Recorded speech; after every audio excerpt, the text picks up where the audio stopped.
everyone, and welcome back to Book on a Shelf. Today we are diving into a really powerful memoir, Farewell to Manzanar. It's a book that asks a question that is, frankly, pretty unsettling to think about, especially in the context of American history. So just think about that for a second. What if you woke up one morning and the country you call home, the place you were born, suddenly decided you were a threat? Not for something you did, but just because of who you are, because of your family's heritage. That's the reality this book forces us to face. Now, to really get what the Wakatsuki family went through, we have to rewind a bit, back to the historical firestorm that started it all. And it really boils down to two huge events: the infamous attack on Pearl Harbor and a presidential order that would completely upend thousands upon thousands of lives. And what's so wild is just how fast all of this happened. After Pearl Harbor, this wave of panic and suspicion just swept the nation. That led to Executive Order 9066, which basically gave the military the green light to remove anyone they wanted from certain areas. And just like that, within a few months, an entire group of people was targeted.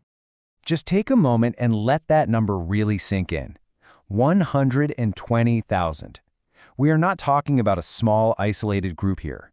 We're talking about men, women, and children. And get this, most of them were American citizens, just torn away from their homes, their schools, their businesses, with barely any warning at all. For the Wakatsuki family, the nightmare actually started even before those official orders came down.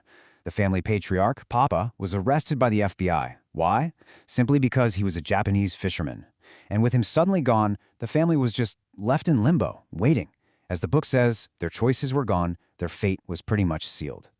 In the face of this completely overwhelming situation, there's a Japanese phrase that you hear again and again in the community: shikata ga nai. And understanding this idea, well, it's absolutely key to understanding how people coped with what was happening. So what does that mean? It basically translates to "it cannot be helped." But it's so much more than just giving up. It's this deep cultural philosophy of facing the unbearable with a sense of dignity. It was a source of strength for sure, but it also became a point of tension, especially between the older and younger generations as time wore on in the camp. And we see all of this through the eyes of 7-year-old Jeanne, our author. For her, this whole thing is just this strange adventure. I mean, she'd never even been on a bus before. She's excited, she wants to see where they're going, but the windows are covered, completely shutting them off from the world they were being forced to leave behind. So after this long, strange day cooped up on the bus, they finally pull up to their destination. But this wasn't some safe haven. Jeanne's first glimpse of Manzanar was just dust. Swirling dust and sand everywhere, set against this weirdly reddish sunset. I mean, the picture it paints is just bleak. Let's be real, this wasn't a relocation center. It was a prison camp, right in the middle of the desert. You've got barbed wire fences, barracks stretching as far as you can see, and these silent crowds of people just waiting. The awful reality of it all must have hit them like a ton of bricks. And the suffering at Manzanar, it wasn't just about being cold or dusty. It was a constant, daily attack on their dignity, an insult to their culture, to their very sense of who they were. And you know where that humiliation started? With the very first meal. The cooks at the camp had no idea about Japanese food or customs. And what they served was not just bad, it was actually offensive. This one detail says it all, doesn't it? For a Japanese person, pouring sweet, syrupy fruit over steamed rice, it's just not done. It's unthinkable. It showed a total lack of respect. But what could they do? Complaining would be rude. So they just sat there, in silence, poking at this food that was a symbol of their powerlessness. So from that awful meal, they're led to what's supposed to be their new home. And, well, home is a very generous word for it. The barracks were barely finished and the conditions were just appalling. Think about this. The walls were just a single layer of pine planks, with gaps you could see through. The wind and the dust were just a constant presence, blowing right through the cracks and knotholes in the floor.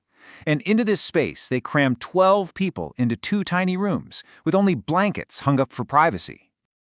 But you know, maybe the worst part, the ultimate humiliation, was the latrine. For someone like Mama, who was a very modest person, seeing toilets just lined up back to back in a big open room with no stalls, no partitions, it was just agonizing, a total violation of everything she knew about privacy and dignity. But here's the thing, even in a place like this, a place designed to break you down, you see the human will to survive just kick in. Faced with these impossible conditions, Jeanne's big brother Woody immediately took charge. He wasn't going to let his family just waste away. And this wasn't some big, elaborate strategy. It was just doing what you can, right then and there. Woody started scavenging for stuff: scrap wood, tin can lids he could nail over the knotholes, anything to plug the cracks and keep the dust out. It was a small act, but it was a way of fighting back. And his promise to his mom, that's really the heart of it all, isn't it? The book mentions that he had his own grief flickering in his eyes, but he put that aside to be the rock for his family, promising them he would turn this miserable shack into something they could live in. So you have to ask, why are we still talking about this book all these years later? Why does it still hit so hard? I think it's because it's a story about two huge fundamental things: the devastating power of injustice and the incredible, stubborn strength of the human spirit. The difference between the accusation and the reality is just staggering. On one hand, you have the government's justification, fear of enemy aliens, a potential threat. And on the other hand, you have the reality that Jeanne shows us: American families, American citizens whose biggest fight was just to survive the miserable conditions their own country put them in. And this, right here, is the chilling question the book leaves you with. It forces us to ask, when we're scared, when there's a crisis, what are we willing to sacrifice? Whose rights are we willing to ignore? It's a question that feels just as urgent today as it did back in 1942. If you got something out of this deep dive into Farewell to Manzanar, please do us a huge favor and hit that like button. And maybe share it with someone you think would appreciate it. It really helps us keep bringing these important stories to you. Thanks so much for joining us on Book on a Shelf. We'll see you next time as we dig into another piece of literature that really makes you think. Thanks for watching.